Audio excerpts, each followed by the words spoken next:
자유한국당이 서울대 의뢰해서 지난 3번의 선거에서 자유한국당이 왜 졌나 분석을 의뢰했는데 답이 나왔습니다. 특히 보수를 지지하다 이탈한 지지층을 분석했더니 외교 안보에서 많이 등을 돌렸더라. 낡은 대북 프레임에 실망을 했더라는 겁니다. 하지만 이탈한 지지자들도 여전히 이념적으로는 민주당보다 자유한국당에 가깝다. 그러니까 언제든 혁신하면 다시 마음을 줄 수 있는 거죠. 그런데 그 혁신은 잘 되고 있는가? 자, 사사건건 시작합니다.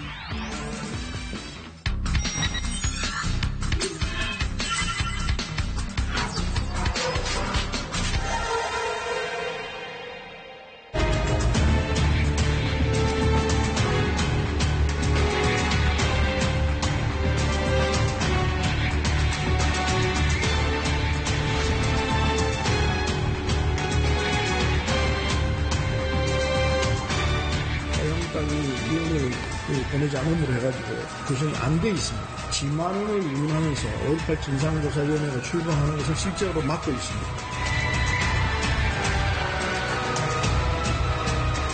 일부 언론에서 지만원 씨에 대한 추천 문의가 있었던 걸로 보도가 되었습니다. 사실이 아님을 밝히고요.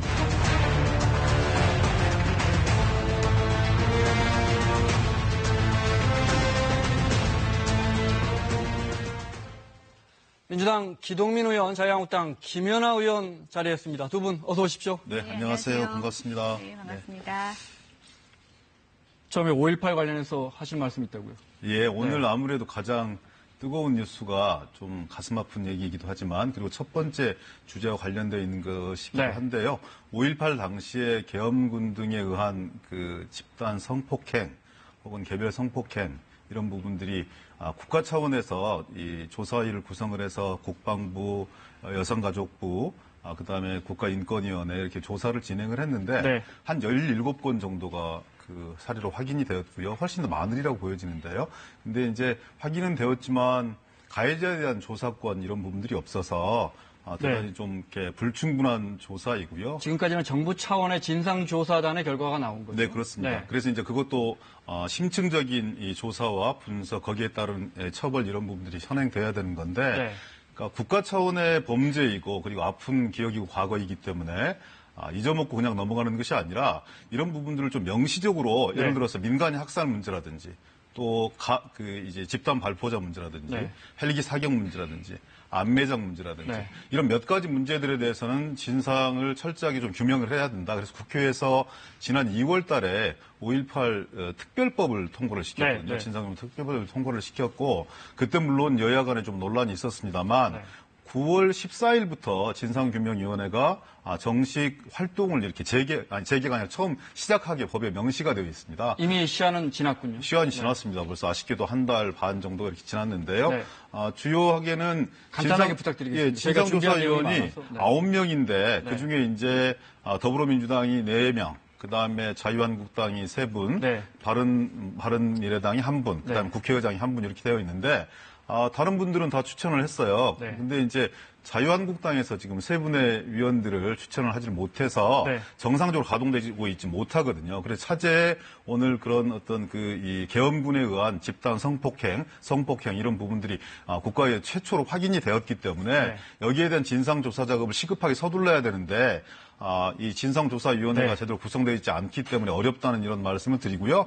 좀 제1야당도 빨리 결단하셔서 이런 이 광주의 숨겨진 진실, 38년이 지났지만 국가 차원의 범죄 그리고 이런 반인륜적 범죄에 대해서는 단호하게 엄단해야 된다. 이런 의지를 보여주기 위해서도 한 3분 정도가 빨리 추천되어서 진상규명 작업이 본격화되었으면 좋겠다. 이런 말씀을 모두에 먼저 좀 드립니다. 지만원 씨를 추천한다는 논란이 있었는데 자유한국당 쪽에서는 아니라고. 자유한국당도 저는 쇄신하고 혁신하려고 노력한다고 생각합니다. 아니라고 밝혔습니다. 5.18 이 북한 배우설 이런 분을 얘기하신 분은 설마 진상조사위원으로 간단하게 하나만요. 그러면 어떤 부분에서 가장 진실을 빨리 확인해야 한다?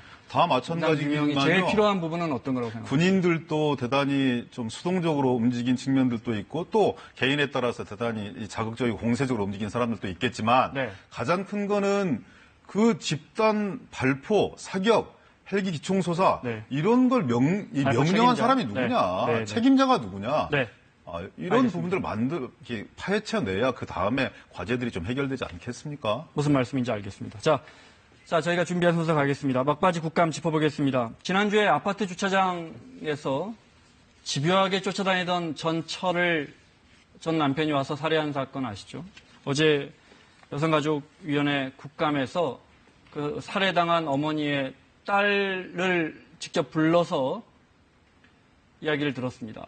우리 제도에 많은 허점이 드러나는데 보겠습니다. 2015년 2월 저희 이모들에게 재밌는 걸 보여준다. 그러니 집에 와봐라. 해서 가족들 모두가 집에 모였었는데 어머니가 아버지에게 폭행을 당한 상태로 들어오셨었습니다.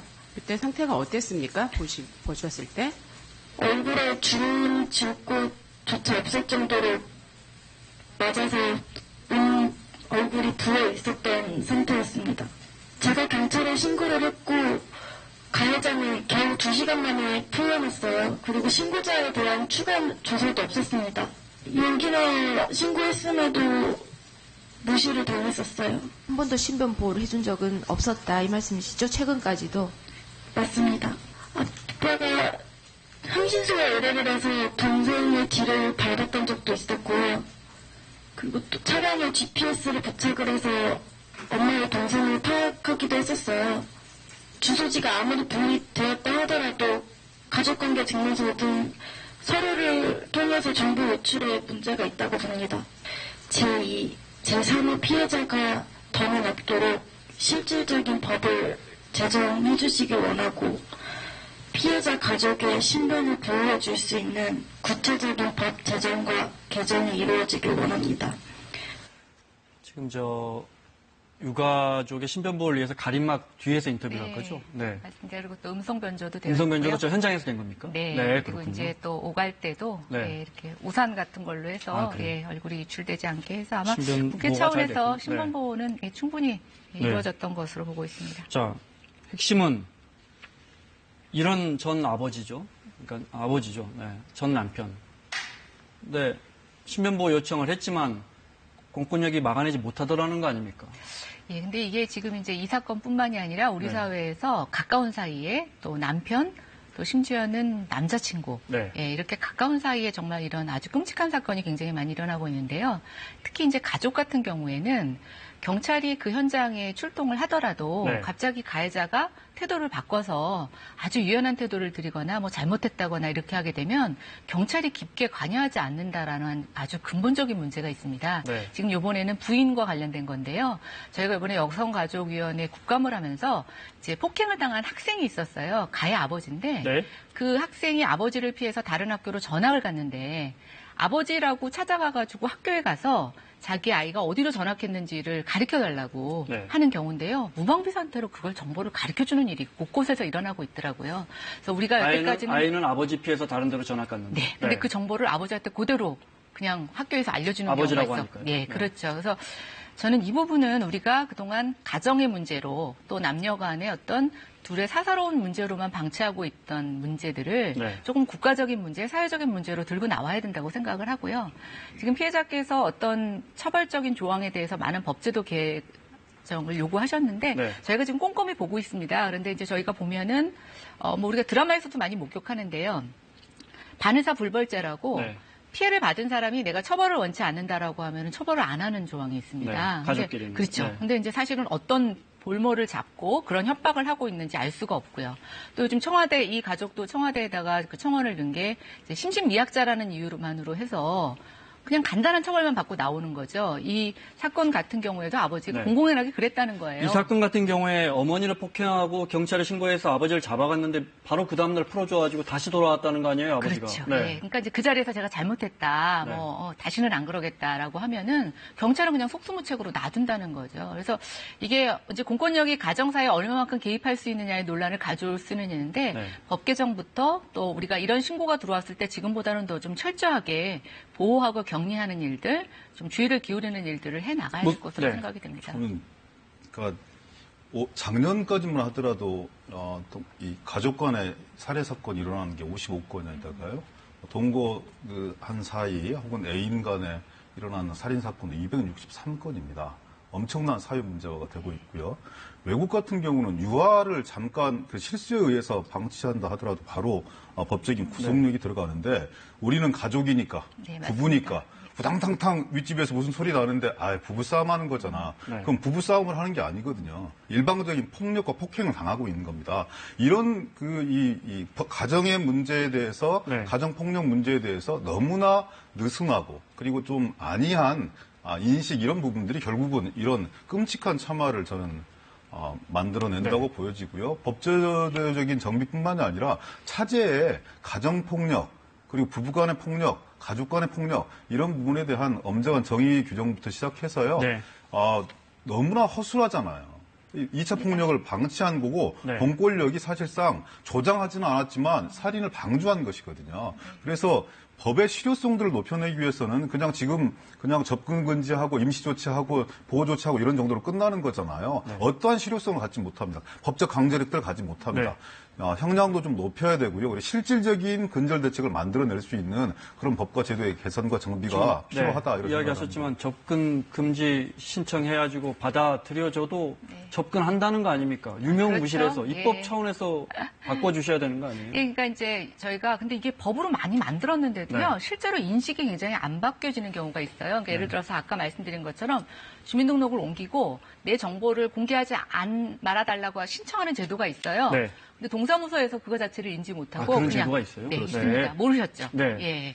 그 발급 제한 있는데도 아직 불구하고 일선 관청에서도 잘 모르고 관청에서도 잘 모르고 또 그걸 이용할 수 있는지도 잘 모르고 그리고 또 저희가 그 응급전화 오늘 아침에 저희가 여성인권진흥원을 다녀왔는데 이런 사태들 때문에 정부가 정말 많은 노력을 하고 있는데요. 여전히 이것을 이용하지 못하는 부분들도 많이 있고 저희가 어제 여성가족부 그 국감을 하는 자리에서도 장관께서도 그렇게 안타깝다고 말씀을 하셨는데 저희가 이런 부부간이나 또는 남자친구 가족 폭력에 대한 통계조차 잡히지 않고 있습니다.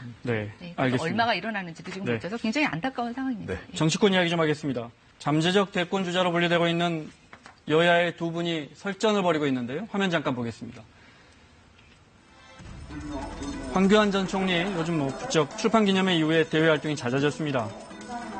청년들과의 포럼 후에 또 청년들 만난 뒤에 글을 남겼는데 우리 경제를 걱정하고 있습니다. 멀쩡한 경제를 망가뜨리는 정책 실험들이 계속되고 있습니다. 정책 실패를 국가 재정으로 덮으려 정말 나라 걱정이 많이 됩니다. 그러자 박원순 서울시장이 SNS에 대응하는 비판하는 글을 공개적으로 남겼는데요. 박근혜 정부 마지막 총리로서 국정농단 한가운데 있었던 황교안 전 총리가 내 책임이 크다고 해도 모자랄 상황에 남의 탓이라고 지금이라도 지난 정부의 과오를 인정하고 사과해야 한다. 이 부분 어떻게 보셨어요? 저는 저 두 분의 페북을 사실 직접 보지 못하고 오늘 와서 확인을 했는데요.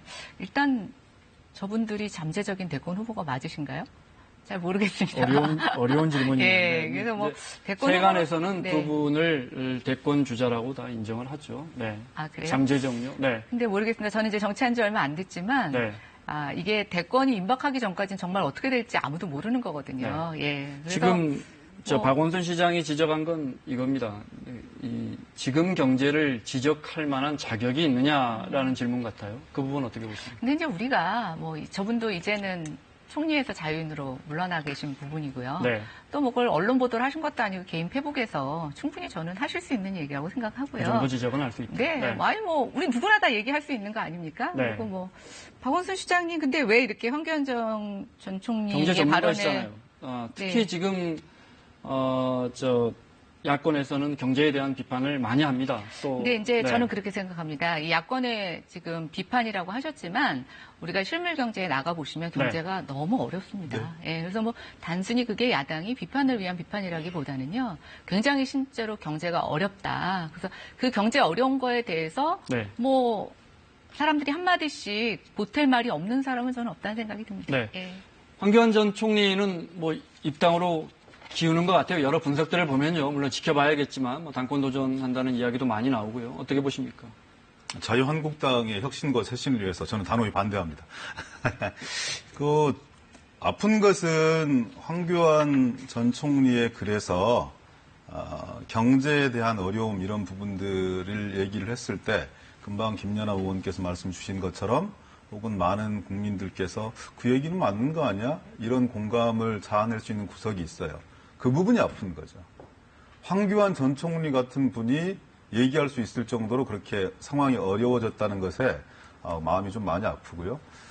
저는 한편으로 황교안 전 총리는 누가 얘기한다 하더라도 박근혜 전 대통령과 최순실 게이트의 한 복판에 서 계셨던 분이고 알았으면 안 대로 몰랐으면 모른 대로 국정에 상당한 부분을 책임지고 있었던 분인데 그런 박근혜 최순실 프레임이 가득한 분이 자유한국당의 뭐 대권 후보 혹은 당대표 후보 이렇게 거론되고 있는 게 지금 우리 수준을 반영하고 있다는 생각이 들거든요. 대단히 개탄스럽고 씁쓸합니다. 그리고 우리 정치에 크게 별로 도움이 되지 않을 것 같다 이런 생각들을 해요. 만약 실제 정치권으로 진짜 들어오신다면 지난 박근혜 정부에 대한 입장을 밝혀야 한다 이렇게 보십니까? 뭐 저는 그것은 물론이고 보통 이제 정치권에 들어오기 전에 사람들이 인지도 속에서 상당한 호감이 있고 지지로 여론조사가 나타날 수가 있어요. 보수층에 물어보면 단연 황교안 전 총리가 1위입니다. 근데 이제 들어오는 순간 저는 가졌던 신기루 환상 이런 부분들이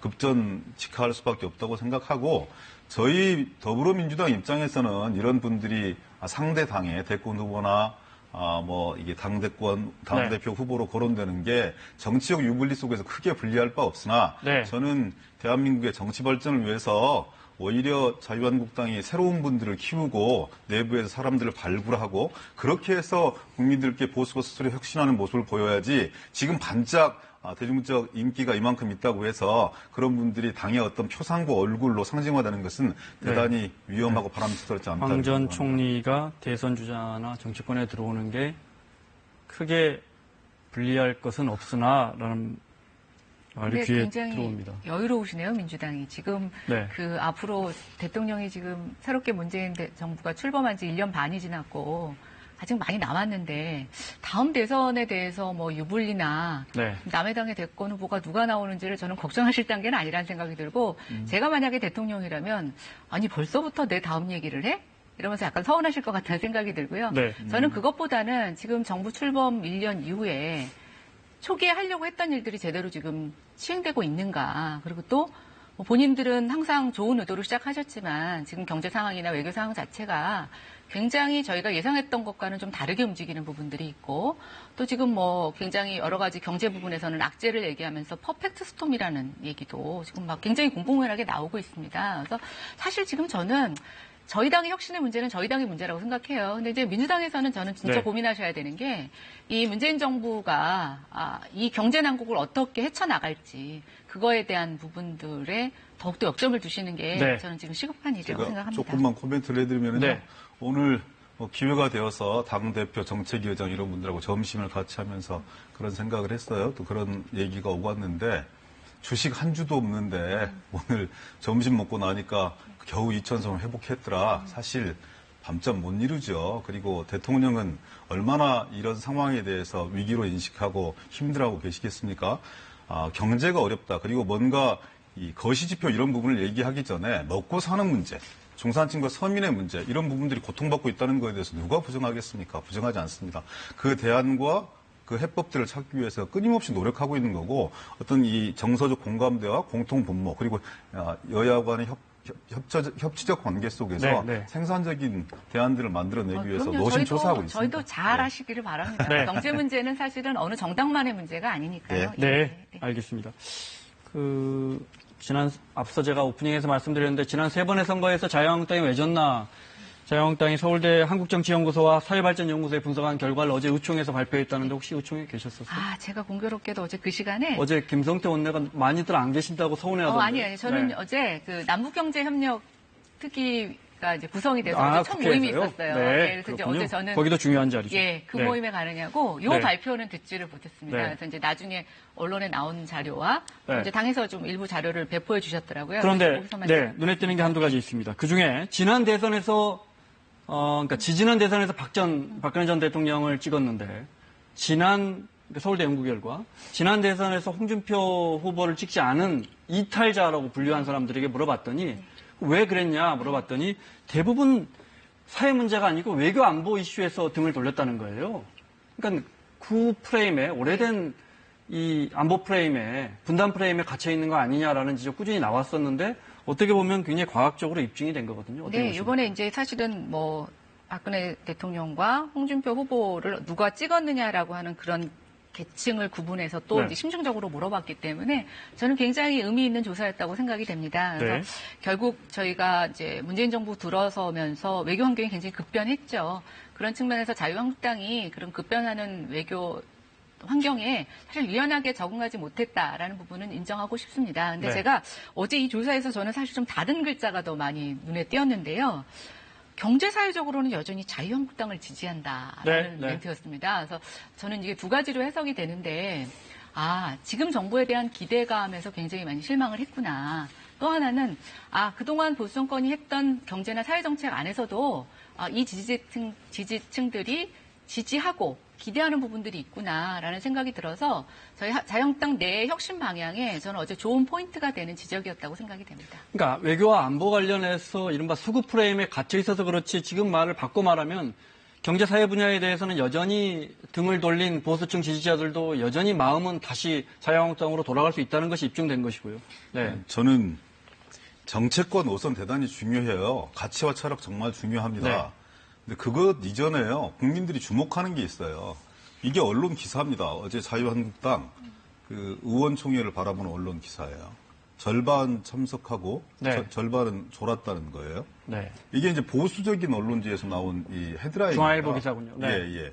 제가 이런 말씀을 드리는 건 예전에 어떤 사람이 그랬어요. 어쩌면 저렇게 옳은 얘기를 저렇게 싸가지 없이 하는지 모르겠다. 이런 얘기를 했었던 적이 있는데 그건 뭐냐면 메시지를 전달하는 사람들의 공감 능력과 태도의 문제라고 생각을 하거든요. 그런 부분들이 저는 수용성을 가져야 그래야 가치와 철학 그리고 이 소위 말하는 사회경제적 노선에 대한 문제 이런 부분들을 같이 주목할 수 있다는 생각들을 해요. 근데 그런 면에서 우리 당도 훨씬 더 많이 분골쇄신하고 혁신하고 개혁해야겠지만 지금 아까 말씀드렸던 것처럼 황교안 전 총리라든지 아니면 홍준표 전 대표가 또 다시 롤백하는 문제라든지 아니면 분명하게 지적했잖아요. 그 외교 안보적인 문제, 북한 문제 이런 부분을 바라보는 태도를 좀 바꿨으면 좋겠다. 네. 이 지적을 수용했음에도 불구하고 또 다른 이유가 있기는 한 것이지만 남북 비준 문제라든지 탈북 이탈 주민 취재 제한 문제라든지 이런 부분들 때문에 통일부 장관을 해임 건의를 시도를 해요. 어제요? 네. 이율배반이거든요. 저는 좀 이렇게 혁신할 때는 과감하게 국민들의 목소리를 받아들여서 과감하게 혁신하는 것이 저는 이 정치 발전을 위해서 그리고 우리 당의 혁신을 위해서도 네. 훨씬 더 나은 모습이 아닌가라는 그런 알겠습니다. 생각들을 그러면 보탭니다. 반대로 네. 이제 지금 기 의원님이 약간 포인트를 비껴가셨는데 이제 제가 저희 유연한 대북 정책이나 외교 정책에 대해서 저희 일부 시인하는 지적이 있었다라고 네. 말씀을 드렸는데 그럼 반대로 네. 지금의 여당과 민주당은 경제 정책이라든가 사회 정책에 있어서 기존의 보수층으로부터 등 돌려서 기대를 갖고 있었던 국민들에게 충분히 실망감을 주고 있다라는 거에 대해서는 인정하시는 건가요? 제가 모두에 말씀드렸지 않습니까? 집권 초반기보다 고용 문제도 대단히 어려워지고 그리고 우리나라만의 문제는 아니지만 전 세계적인 현상이고 지표의 문제이기도 하지만 먹고 사는 문제가 기대했던 만큼 개선되지 않고 있다. 여기에 대해 대단히 엄중하게 받아들이고 있습니다. 그리고 네. 예를 들어서 뭐 소득주도 성장이라든지 혁신 성장, 네. 공경 경제 이런 부분들을 어떻게 좀 잘 배치하면서 지금 현실 속에서 나타나고 있는 정책적 혼선 혹은 정책적 난관 네. 이런 부분들을 시민들의 삶을 개선하는 쪽으로 어떻게 개선할 수 있을 것인지에 대해서 끊임없이 고민하고 있죠. 저는 그게 정당인데. 포인트라고 생각이 되는데요. 네, 간단히요. 아니요. 네. 소득주도 성장이냐 혁신성장이냐 제목은 국민들한테 중요하지 않다고 생각이 됩니다. 뭐가 됐든 내가 먹고 사는데 문제가 없고 예측 가능성이 있고 내가 잘 살아지고 하는 것이 제일 중요하다고 생각이 되는데 지금 저는 정치권에서 놓치는 게 바로 그거라고 생각이 돼요. 혁신성장이든 소득주도 성장이든 그게 맞든 틀리든 뭐가 달라졌느냐. 그거 앞으로 좋아질 것 같냐. 너무 불안하고 너무 걱정이 된다는 거죠. 네. 근데 저는 노력만 갖고 하시면 안 됩니다. 해법들을 내야죠. 그렇죠. 특히 여당이시기 때문에 저희 야당은 견제하고 지적할 수 있는 것으로 끝날 수 있지만 저는 여당은 책임, 그다음에 성과로 보여주셔야 된다고 제가 생각합니다. 야당 때 김연아 의원님하고 TV 토론할 때 계속 드렸던 말씀 중 하나가 여당 하셨잖아요. 네, 그러니까 앞으로 잘해주십시오. 전적으로 받아들입니다. 알겠습니다. 네. 자, 요즘 청와대와 정부 여당을 아주 매섭게 비판하는 이현주 의원이 있습니다. 네. 소식 기사 다 보셨죠? 특히 이제 이건 이틀 동안 아주 화제가 된 언급입니다. 나라 꼴이 7, 80년대 독재 시대로 돌아가고 있습니다. 그때는 경제라도 좋았는데 이 정부의 탄압에 한 거야. 그러자 같은 당 하태경 의원이 한 라디오와의 인터뷰에서 이렇게 말했습니다. 들어볼까요? 우리 보수의 특징 중에 하나가 네. 박정희 대통령의 공과를 평가할 때 유신이라는 과가 있지만 어쨌든 공이 더 큰 사람이다. 네. 이거는 보수의 공감대예요. 네. 이현주 의원은 그런 말 할 수 있죠. 할 수 있는데 대중들의 반응이 뜨겁잖아요. 네. 거기에 대한 관심이 크고 찬반이 크고 네. 이현주 의원은 정치적으로 성공했죠. 이현주 의원은 진짜 반응이 뜨거웠습니다. 보수 진영에서요. 네. 정치적으로 성공했다는 분석 어떻게 보셨어요? 뭐 별로 코멘트하고 싶지 않은 것이 저 두 분을 폄하하거나 아니면 두 분의 어떤 인격에 대해서 말씀드리려고 하는 게 아닙니다. 개인적으로는 친한 분들인데요. 이제 소위 말해서 입장을 바꾼 분들, 그걸 이제 뭐 이렇게 변절을 했다고 표현을 하든 전향을 했다고 표현을 하든 입장을 바꾼 분들이 상대방 진영에 대해서 매섭게 비판하고 그럴 때 통렬함이 있죠. 가슴 시원함이 있죠. 그리고 원래 그 주류적 입장을 취했던 사람들보다 다른 입장을 가지고 있던 사람이 돌아와서 상대방을 공격하는 것에 대한 통쾌함이 있죠. 그리고 그런 이 상황들을 즐기고 함께하는 그런 이 정치의 요소가 가미되어서 사람들에게 일정한 흥미를 불러일으킨다고 생각하는데요. 뭐 경청해야 될 부분도 경청을 해야겠죠. 근데 정치는요. 저도 작은 이 경험 속에서 짧게 보고 있습니다만 네. 예전에 뉴라이트 이렇게 앞장서서 지지하고 지원했던 분들이 야당 내에서 상당한 공고한 입지를 가지고 있다가 결국은 다 토사구팽되었거든요. 사냥이 지나면 팽당합니다. 저는 자기의 소신 속에서 하는 얘기 뭐 별로 이렇게 드릴 말씀이 없지만 저런 식의 어떤 정치 행태 이런 부분들이 대중적 각광을 받고 이런 부분들에 대해서 우리가 좀 더 잘해야겠다는 아픈 생각들을 갖고요. 네. 그리고 또 약간은 좀 식상합니다. 알겠습니다. 저희가 김연아 의원 나왔으니까 부동산 문제도 좀 한두 개 여쭤봐야 돼서 그래도 이건 여쭤볼게요. 하태경 의원이 이런 말 하면서 자신도 박정희 전 대통령 존경하지만 자유한국당은 여전히 박 전 대통령 찬양에만 머물러 있다는 거예요. 쇄신이 안 되고 있다고 지적했거든요. 이런 부분에 대해서는 근데 당내에서 공유가 잘 안 되는 것 같아요. 그게 아니라 하태경 의원님이 저희 당 소식을 어떻게 저보다 그렇게 잘 아시는지 모르겠고요. 네. 그냥 본인이 생각했던 옛날에 자유한국당 모습, 새누리당 모습을 얘기하시는 것 같고 저는 이제 아까 말씀하신 대로 다른 진영에 있던 사람이 이제 돌변해서 사실은 누굴 공격한다고 했을 때 통쾌함도 있지만 저는 지금의 여당 입장에서는 아픔도 있으실 거라고 생각이 되고요. 저는 저 메시지에서의 키는 뭐냐면 박정희 대통령이냐 문재인 대통령의 문제가 아니라 지금이나 그때나 동일하게 느끼는 전제 조건이 있습니다. 굉장히 독재적인 환경이라는 거예요. 그래서 지금도 청와대 정부라는 얘기가 있죠. 여당이 청와대를 견제하지 못하고 할 말 못하는 이런 상황. 근데 이제 그것에 저는 주안점이 있다고 봐요. 그런데 예전에는 그래도 먹고 사는 문제가 해결되기는 했는데 이건 그것도 아니다라고 해서 저는 이 메시지가 물론 한쪽에선 통쾌함, 한쪽에선 아픔이 있을 수 있겠지만 우리가 여기서 읽어내야 되는 행간의 한 의미는 지금의 환경이 굉장히 독재적으로 비춰지고 있다라는 것에 좀 주안점을 들어서 뭐 지금 여당에서는 소통 얘기하시잖아요. 예, 그 국민 대통합도 얘기하시니까 조금 그런 목소리를 하나의 견제의 목소리로 받아들여 주셨으면 좋겠습니다. 김연아 의원님께서 말씀을 주셨기 때문에 네. 제가 무겁고 엄중하게 듣습니다.